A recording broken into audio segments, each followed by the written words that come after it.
Hello everyone, mag-flex lang ta sa atong gibuhat karon. Naglata day ko og karning baboy. Lata day nagdungag sa kanon. So mao nay nagdungag ta og kanon og naglata tag sudan. Flex lang nato. So naglata ta og nilatan nga karning baboy. Naglata pataha wa pa na nalata wa pa nay gulay. So tulo lang na kahiwa guys kay kuro man usa mo kaon. Nya dungan og luto aron magdungan sa nig kaloto pero mauna jud ang kanon kay dali ra man na lutoon ang kanon. Din kanin id pa ni siya butangan og gulay.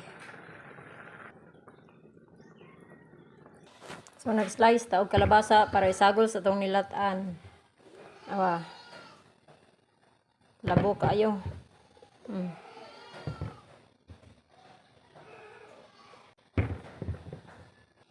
Tan-awa ninyo perting kalabuha ang kalabasa. Hindot kayo og grano na. As in super na kalabo. Kay gulang na kaayo pod.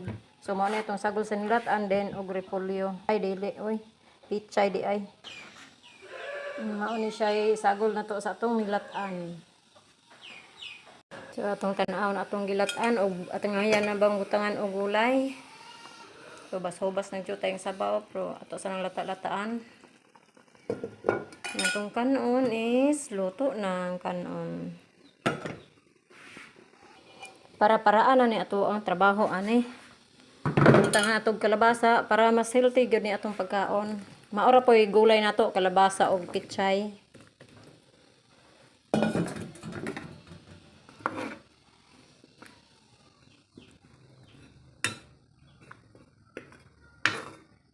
So lutoon sa nato ng kalabasa. Atong iunag lunod ang ulo sa pichay kay dugay ni maluto.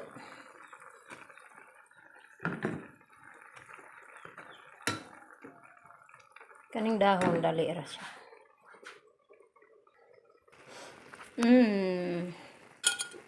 Sabaw pa lang ulam na humot.